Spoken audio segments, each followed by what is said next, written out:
Oh, hello. This is weird. No, I think this is good. Hello, hello, hello. Can you hear me? Can you hear me? I am here. Hello and welcome to the Plays the Thing. My name's Matt.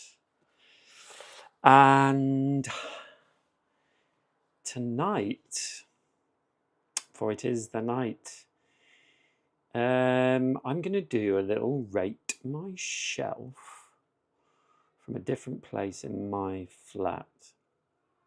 And also have a little chat because I just thought, why not? So if you're in the chat, please say hello. And I'll just go through stuff. Just a little impromptu chat, and I've pulled some games off one of my shelves. Actually, the games that are in the picture for this live stream, and I don't think, no, I've not played any of them on my live stream before, so I thought that I would just do this. So it's a way of kind of talking about games that I might play on the channel, games I might not, in a little quicker format than live stream. Live streaming has become something that I really enjoy doing, so I think I'm going to do more of that. But having said that, I still have edited videos to come out. I've just finished a review video of Nunatak Temple of Ice, which is a new game that I managed to get at UK Games Expo. And I've got at least 2 Mandalorian videos, which will come out as well. Definitely one's coming out next week as well. I'm away Sunday, Monday, Tuesday nights, and I'll have a couple of videos going up then that I have pre-edited. So I started off in YouTube doing a theatre channel, and because I'm an actor, and started doing this a few months ago, and I do it a lot of the time because I really enjoyed editing, making a video kind of to a certain standard that I want, not the best standard that I want always, but to a certain level is good. So it was nice to edit today anyway. But I do enjoy the live streams because I actually have found that I enjoy playing through games like solidly, whereas usually as a solo gamer I play sporadically. So I play for a little bit and then move on, and then play for a little bit and move on. So yeah, so lots of stuff to come. And although sort of my goal isn't to like make money from it or have lots of followers, and indeed I do not have lots of followers, although if you're watching this, thank you very much for watching. But it's nice that while I've been streaming, I've been getting a few new people subscribing, and that's pretty cool. But I guess we should do the start with rating my shelf. I haven't really thought about these games, so I do not know how this will go. But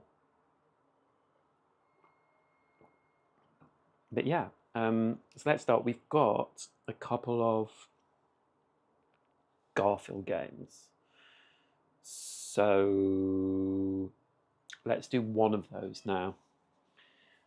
So the first one, actually I say it's a Garfield game, it's a Shem Phillips game. So we have 2 Shem Phillips games, although this is by Renegade Studios, and that is Raiders of Scythia. And this is a re-implementation of Raiders of the North Sea, which is a Garphill Games, I think. And you know, all Shem Phillips games are based on worker placement games, Euro games. And I'd read a lot about the fact that Raiders of the North Sea had at least one expansion, and that Raiders of Scythia sort of put all the best bits of that, and also that there was a good solo AI player. And indeed there is. This is a game that I would not get rid of, because it just has a really satisfying gameplay. And the main sort of shtick of this is we have lots of meeples in this, but when you start the game there are certain coloured meeples on the board, and when you play you have one already with you, and you put that one down in a certain spot, and that activates that spot. So you see here, like, there are lots of places on here where you can put the meeple you have, and so you put it down and you activate that space, and then you pick one up which is already on the board and activate that space as well. So you get two sort of actions maximum on a turn. And so that's how you have to pick something up. So you need to sort of work it so that you're trying to get the right things. And then, of course, if there are multiple people playing, it's changing all the time. And then there is another action where you raid a city, and if you do that, that's just one action, and you raid a city, and you can, if you get enough, there are some really nice dice in this. Where are the dice? So I think they're really pretty. Are they in there? No. Where are they? Oh, there they are. Yeah, so there's some really nice dice in here. Let me show you. Custom dice, and there you go. It's like gold ones and white ones, and you basically have to roll these, and some of them have numbers on which help towards your attack, and some of them have blood, which is damage basically. So there are different sets of dice, and I think the red ones are the nicest ones because they have they have a lot of numbers on them, and then maybe the gold ones are, the gold ones just have damage on them. Anyway, I can't quite remember which is which, but yes, you roll dice, and then if you successfully raid that city, you get benefits. So yeah, so it's a really cool game. I really like Raiders of Scythia.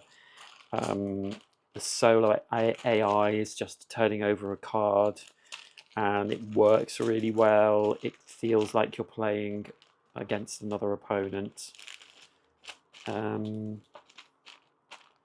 Yeah, and I really like it, like the artwork as well. So, I mean, on my scale of 5 stars,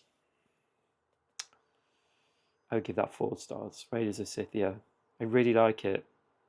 It's a really good game. In fact, I want to play it, and I could play it on my channel. So at some point, I have a lot of games, and I'll be getting more as well. So that's Raiders of Scythia. I won't do his other one now. Let's do this one, because this one is the one that I probably have played the least, and it is Rolling Realms. This is Jamie Stegmaier, who has done lots of games. This is Stegmaier's games, and I bought this because it is a solo game. But I have to say, so a lot of his games have so basically you're rolling dice to mark cards and get points, and there are lots of different cards in the game, and you can actually get packs that sort of expand it. But the cards, these original ones, are all based on Stonemaier games. So you have like Between Two Castles, Charterstone, My Little Scythe, Tapestry, Wingspan, Viticulture. You can see here. Sorry, I'm using my phone today, so I don't usually use it. And so then you also have dice to roll in this game, and they are big dice. 2 dice, and you roll those, and you obviously get 2 numbers, and then you have to mark off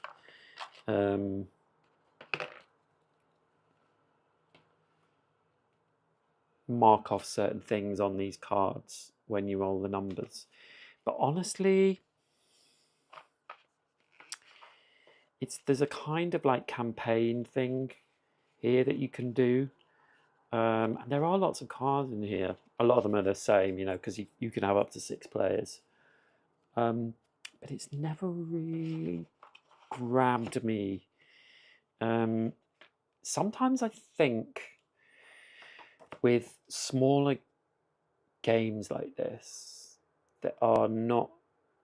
I like a game to have a certain level of complexity, and although the actual decision making can be reasonably complex in this, I don't feel it has enough for me in it. So I feel like, as you can see here, there's like you can mark off your scores as you do certain things, and I've got like 1, 2, 3, 4, 5 in. I have to say, this is the sort of game that taking on a holiday, if you've got a spare 20 minutes and you want to play something, probably would be good. So maybe I should take this away, but I just don't have that kind of, I want to play this kind of feeling. Hi guys, if you want to ask any questions or just chat, I'm also here to chat. So what would I give Rolling Realms? Let me just read what it says. In Rolling Realms, players compete to earn the most stars in a series of mini-games over 3 rounds. This is a roll and write game, and meaning players will write on the game components using dry erase markers. Each turn, one player rolls 2 dice, and all players use the results in their Realms cards to generate resources and earn stars. Yeah. There you go. But yeah, it doesn't really grab me. So I think I would give this... Honestly, I would give it 2.5 out of 5 stars. Maybe 2. I'm going to say 2.5 because I feel like I don't know it well enough, if you know what I mean. Excuse the traffic. So that's Rolling Realms. I have to say, I've not actually played a lot of Jamie Stegmaier games. I haven't played Scythe, I haven't played Tapestry, I haven't played Viticulture, and I know they're very popular. I did have like Apiary sort of on my radar, but then there was kind of a bit of, is this I felt there was some chat kind of going, is this really as good as a lot of the sort of reviews have been saying, or is it kind of, just because it's a new Stegmaier game? Don't know, haven't played it, so can't sort of comment on that myself. But it did kind of like give me pause for thought. Now, yes, what should we do next? I think we'll do this game. This is a game I bought in my local board game shop, and I bought it quite a long time ago. I would say 2.5 years ago, and I have played it a bit. I haven't played it in a long time, and that is Parks. Now, the thing about Parks, let me read you a bit. Parks celebrates the US national parks with art from the 59 Parks print series. Players take on the role of two hikers as they explore a new trail each season by taking in the sights to visit Parks. Each journey comes with different gear, canteens, and photos. Welcome to Parks. Now, the thing with this game, I think you would have to go quite far, and I can't remember how much I paid for it actually, to get a game with such great components and thematically great as well. And I can think of like well, for example, a game I have over here, which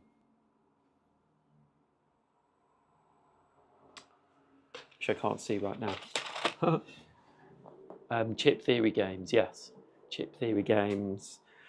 Chip Theory games obviously have really great quality. I do have one of their games. And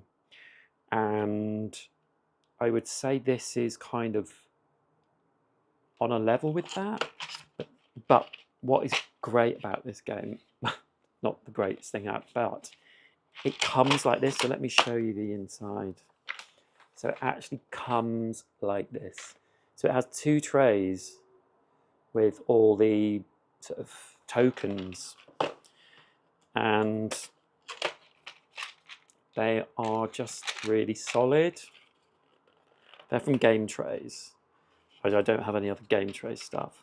But then also the tokens are just really nice as well. Might focus. Let me see if I can do a bit of beauty showing. So really nice tokens, little tree counters. That's not working, is it? These are all fall out if I tip them up. Oh look, I can show them like this. You can see through here. So yeah, that's good. So lots of, really nice tokens. And then, also the rest of the box is, I'm going on about the box, but I really appreciate it. It's really well sorted. Everything's in. Something has fallen out there a little bit, just only a little bit. Because the actual base as well is from Game Trays, so down here as well, this is, look at that. Brilliant, isn't it? And here's the board. Which is, oh, yeah, that's pretty boring. But yeah, it's just beautiful. And then, as it was talking about the artwork, these are the cards, and they're just like beautiful. Look at that.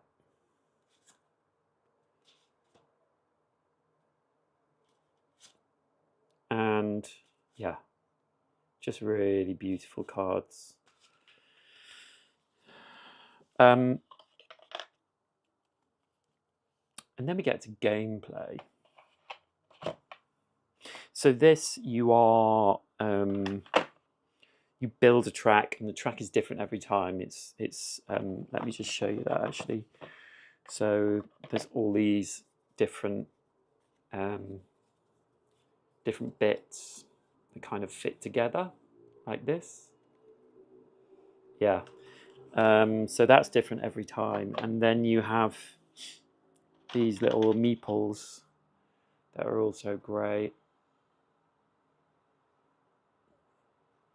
Come on. There we go. And you're moving them up the different spots on that track and trying to get resources and then buying cards. So you're visiting, so it's like you're visiting the national parks. And it's nice. It's not I wouldn't say it's a mind-blowingly good game. It's really nice. It's really thematic. You know, as you go and visit, you get the card, so you have the sort of park that you're supposed to have visited, and you pay them off with the resources that you're collecting along the way. There's a solo mode in it, and the solo mode is fine. I think, you know, if this was just a standard looking game, it would probably get like 3 stars from me out of 5. But because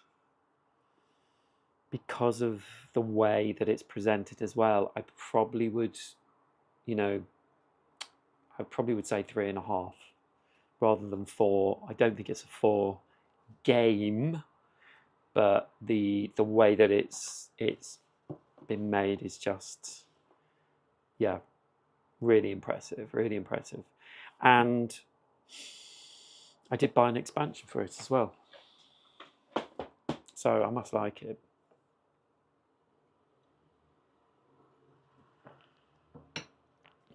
So I'm going to leave that one till last.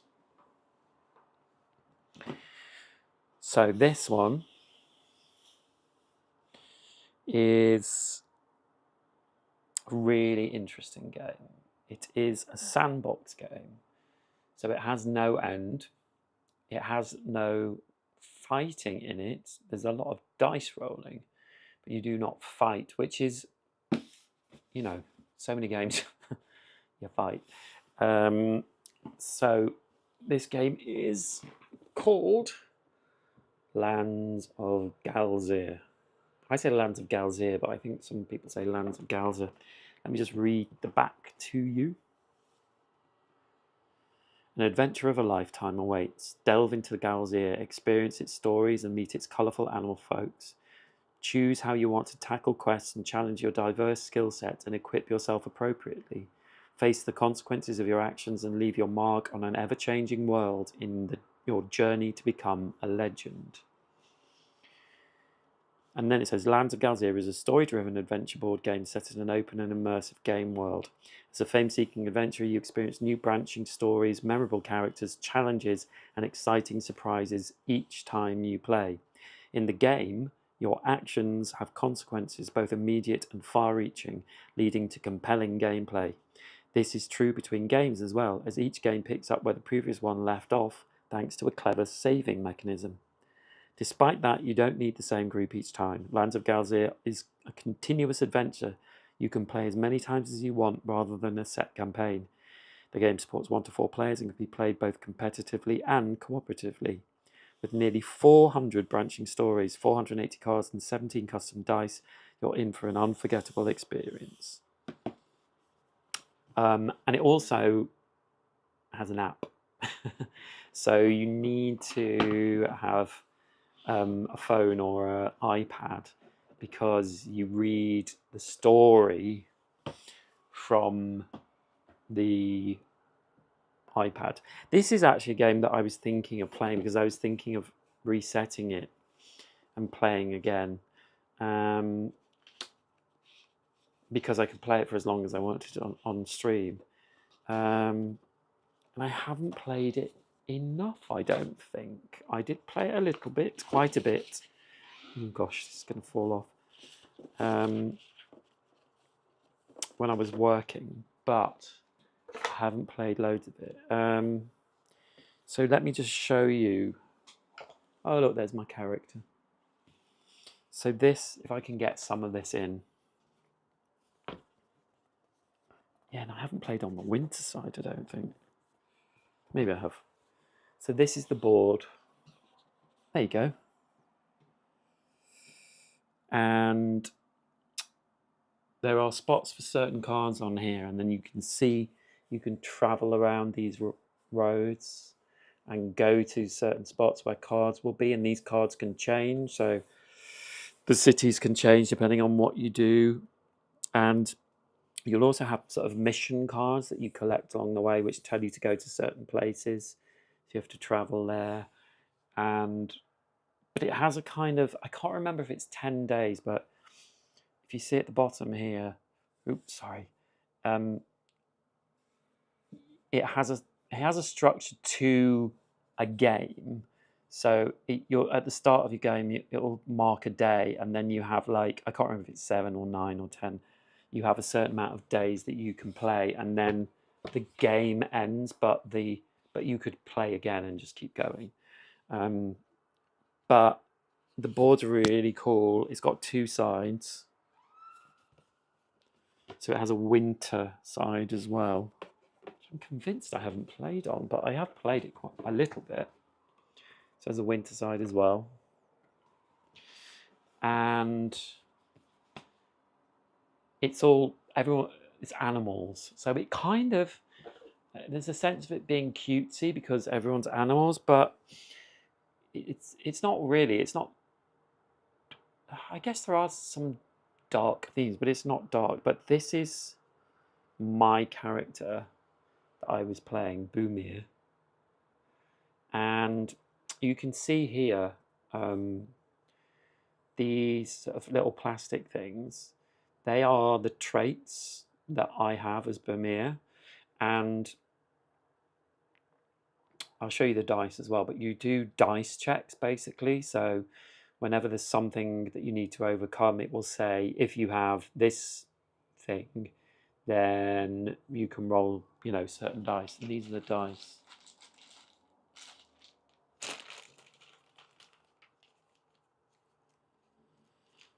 So let me just...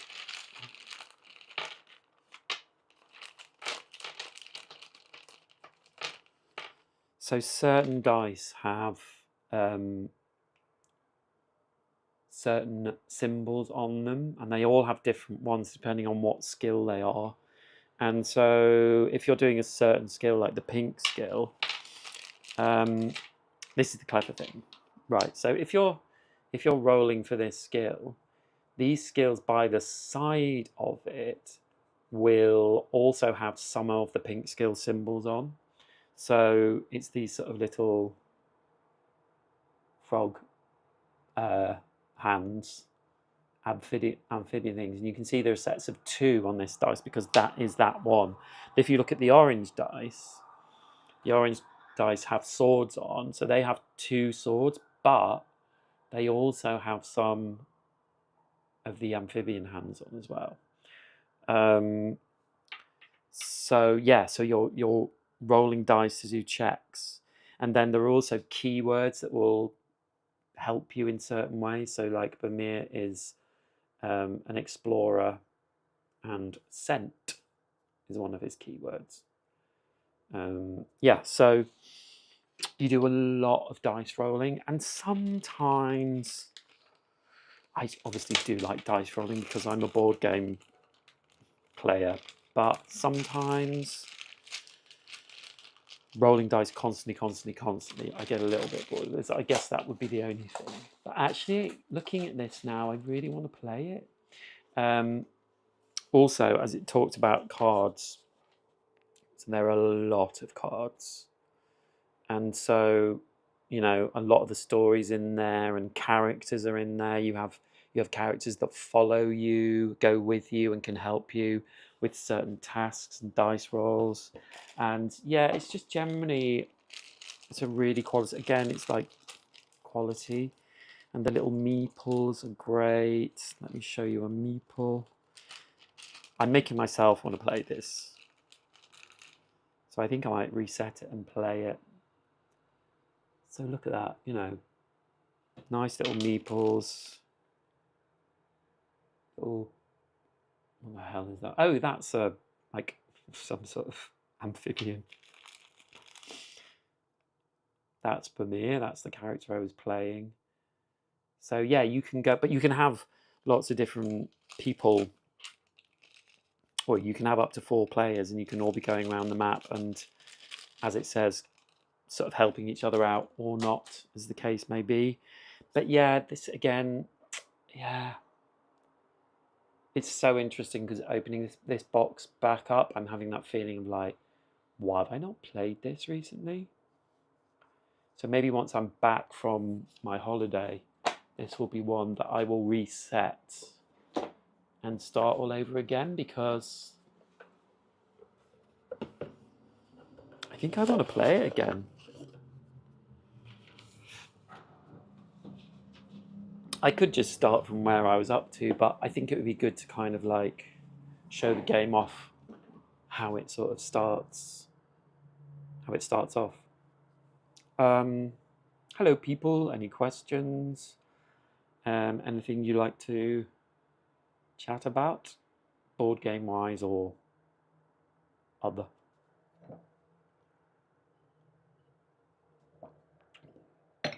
So I have one more game on my... Oh, I haven't rated that.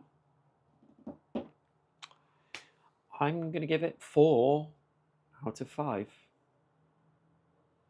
I think for what it is, it's you know, some people won't like it because it doesn't have an end. It just keeps going, and it's not you know, fighting. But I think it definitely has a place. Like, I think it's a really nice game. It's a really... There's been so much thought, you know, and there's a lot of story in there that they've put, that you know, you read from the app, and they've put a lot of thought into it. So it's going to get 4. Well, I'll go on to my last game on my shelf then. And that's interesting. Ah, I see. So this is another Shem Phillips game, and this probably is not my favorite Shem Phillips game, but I bought this because I loved another one so much, which is Architects, which I have a huge... Oh, where is it? Oh, sorry, Viscounts of the West Kingdom, which I have a huge box for. It's just here. That I bought the big box. I don't know what you call it. But yeah, I have that, and I have like the insert for it and everything, and that's my favorite. Well, not my favorite Shem Phillips game, but my favorite of the West Kingdom games. But then I also bought Paladins because I heard good things about it, and it has a solo mode, and I played it a couple of times, and it was very complicated, much more complicated than the Viscounts, I think. And so I didn't play it for a long time, and then I was talking to another board game YouTuber, Board Game Dave, who was like, Paladin is my favorite West Kingdom game. And I was like, oh, I was just about to sell it. So I didn't sell it, and I played it, and I took some time, and I actually started to see what he means. I still think it's a little too complicated for my taste in terms of just getting out and playing. Although Viscounts can be, you know, I have to relearn that as well. But anyway, so Paladins of the West Kingdom is the game I'm talking about. And there's a lot of stuff with this, and there's a lot of things you can do, and it just takes a lot of brain power. And then also, you know, I have to say, Legacy of You, I think, is a great game, and I love how it's presented. I love the insert for it, and obviously this game was done quite a few years before Legacy of You. But look at this box. Yeah, things are going to fall out. I mean, look at that box. It is a mess. And it's, I could get an insert for it, but there's just no, I mean, obviously some thought, but not very much thought. Oh, I've got metal coins. It's just all rammed in there, and for me, like, how a game is boxed and presented is part of the joy of it. Like, I want the whole thing to be joyful, and there's so many bits to this, so many bits, that it's not, it would be so nice if this was like you're able to just get things out easily and set it up easily, and it takes a while to set up. But it is a very clever game, and I really enjoy the game. Would I sell this? I still think I might, because it's just, there are other games that I would get out before this, basically. And so eventually, as someone who buys a lot of games, there's got to be a point where I get things off my shelf and I sell them. And this, I would keep Viscounts. Maybe I would get rid of this. But having said that, I do like the game. I really want to try some of Shem Phillips' newer ones as well. I can't remember what they're called now, but some of his new ones, because they look really interesting as well. And I'm a sucker for a Kickstarter, but I haven't backed any of his stuff since Legacy of You. And honestly, as you know on my channel, I'm still playing Legacy of You, so it's one of my most played games, really. But Paladins, I think it's going to be, for me, the setup knocks it down a little bit. I would, and it's so complex that I would give it a 3 out of 5. Yeah, I'm going to go 3. So there we go. That's all 5 games from that shelf. So we have Raiders of Scythia, which I gave a 4. Rolling Realms, which I gave a 2.5, I think. Parks, which I gave a 3. Lands of Galzir, which I gave a 4. And Paladins, which I gave a 3. So, none of them are bad games. But I think this is quite good, because it's making me think about what I want to keep, which I guess is kind of the point of a video like this. I think Paladins and Rolling Realms I would sell.